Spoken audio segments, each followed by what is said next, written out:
everyone. Kaway-kaway sa ating, meron tayong 246 cameras ngayon in video. Ayan, say hello also to our Facebook Live viewers, sa kanilang mga bahay-bahay. Hi everyone, for our viewers, my family, friends out there, and I just want to say thank you for all the support you've given. Yes, I know. Please take your seat now and bring one whole sheet of pad paper. Next time mag-exam. So this time around, our partners, media partners, this is your time to ask questions to our candidate, Mr. Kurt Libihan. Ay, Si Surgeon na mauuna siya. Surgeon. Kasi mas malapit.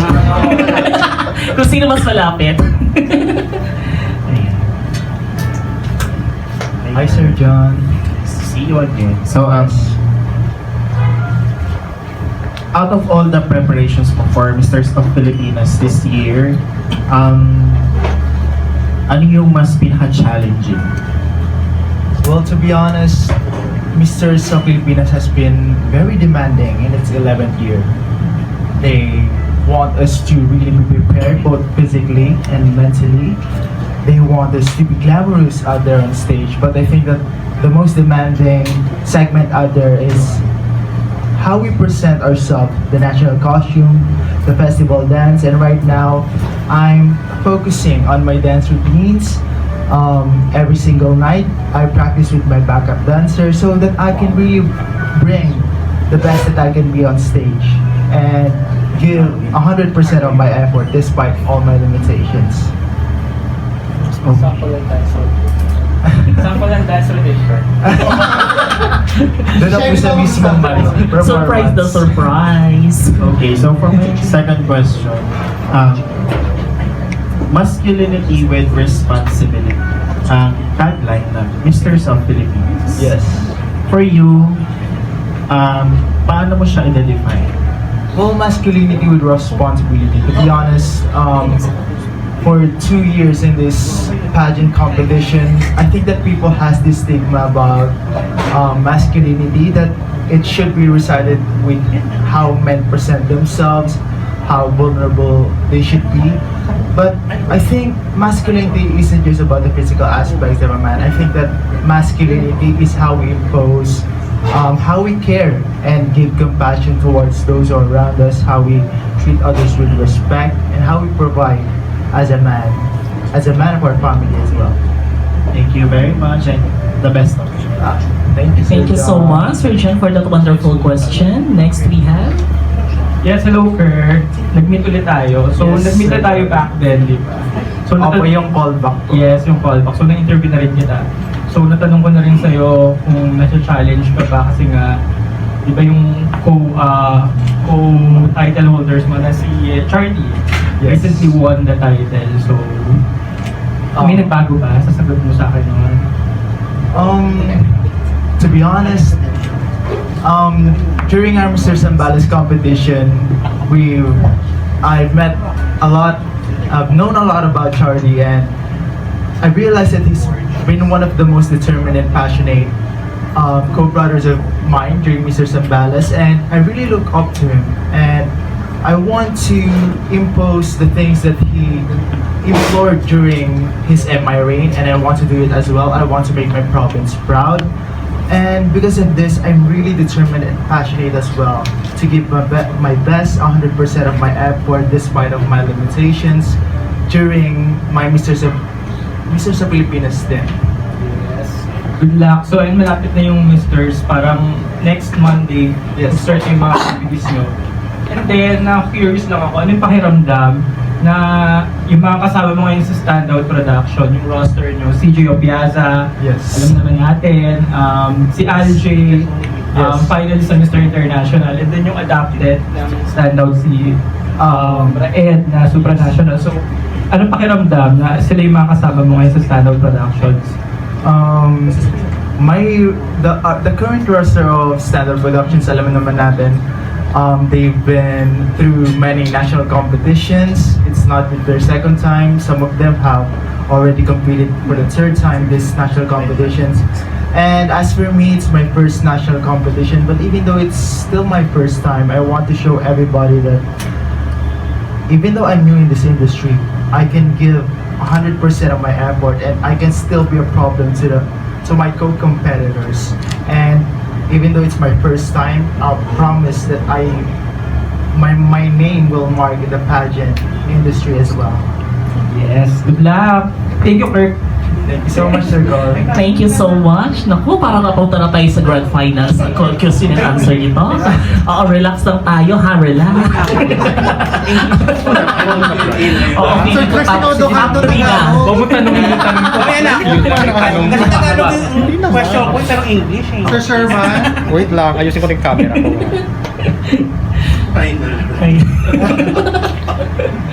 Parang ako na-pressure din ako bigla. Ako naman, ang question ko is, one of the parang segment talaga na excited about ako sa Mr. South Filipinas is yung Festival Games. Yes po. And doon nyo rin ipapakita yung national costumes nyo, di ba? Yes po. Can I ask who is the designer that you are working with? Sabihin mo na rin kung sino yung mga designers mo for your wardrobe. Ganyan. Okay po. Okay po. So, first of all, good evening po, Sir Tito Sherman. Dun po sa festival costume po namin, ang nag-design po nun is yung head ng Standard Productions, which is Sir Bry, and something about it. To be honest, I really want to show something about my festival costume, but for now, we'll keep it a secret. But to give a hint, it's gonna be all about Zambales and its wonderful festivities. My designer is Sir Arvin Aquino Dizon. I just want to say thank you as well. I'm very grateful for all the things and the clothing that he has given to us. And I think I pull it off properly. I think the clothing that Sir Arvin has given me, I pull it off. And I can promise him that I'll bring 100% of his design when I rap there on stage. Yes, okay. Second question, if you rate your readiness sa Mr. South Filipinas, one is the lowest and the highest, kaano ka-ready? Okay. To be completely honest, I'd say 8.5 out of 10. I'm not really the most strongest, I'm not really the wisest competitor out there still. But one thing I can assure everyone is that I'll give 100% of my effort, even though I'm not the best competitor out there. And I'm still someone who's constantly seeking for improvement, different aspects of my skill set, my pasarela, the way I communicate, and the way I socialize within the people around me. Thank you. Thank you po. Hi, Brian. Hi, Hello. sir. Nice to see you again. My question is, kasi it's obvious na I think this is also one of your strengths is yung body mo. Ikaw yung isa sa mga candidates na maganda talaga yung katawan. Yes po. Thank you po. Okay, and so ang question is, how do you maintain yung body mo? Was it always na ganon o may pinagdaanan ka ba to build your body? If I'm going to tell a story, back then I wasn't really the most confident kid or man out there. I always fear of judgment, I was always insecure, and I always fear of what others say or think about me, whether it's physically or the way I carry myself, even in these kind of pressure-filled moments. But I came to realize that in this life, others' perception of us isn't really that the most important, but rather what matters in this world is how we improve ourselves both physically and mentally. And because of this, I've worked hard to hone the way that I look, I honed the way that I communicate, I socialize, I went to the gym consistently, and I promised myself that I want to top up the way I think and the way I look yet better than yesterday. Thank you. Follow-up question lang. Ayusin ko lang. Okay. Para ma-maintain mo yung body mo, anong routine niya? Like, how many times in a week do you go to the gym? Gaano katagal? And may special diet pa para magkaroon ng abs? Yes, I maintain my physique. I go to the gym 5 times a week, maybe 3 to 4 times.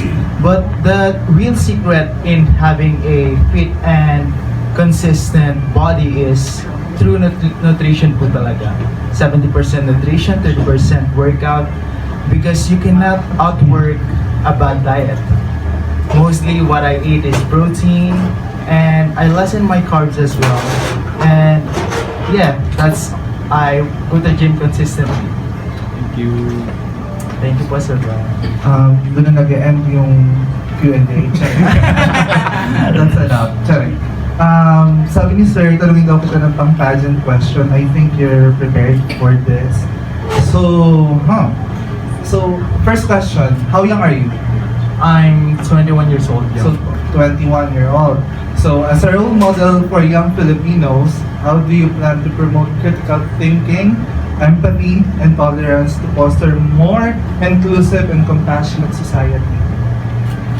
I think that all those qualities that you've said, empathy, compassion, it's really one of the most powerful weapons that we can use to improve the way that our society thinks and the way that we impose kindness to those who are around us.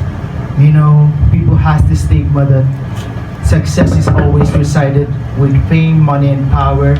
But as a man, I realized that all of this is connected with how we treat others with respect. I think that we start to impose those qualities that you've said. We start to build a better world, not only for ourselves, but also for the next generations to come as well. So, I guess ready ka nga talaga. True. So, bakit mo tinawag si Sherman na tito? Supposedly, kuya. Supposedly kuya. So, Sherman, Sorry po. Nalala ako si Sherman. So you grow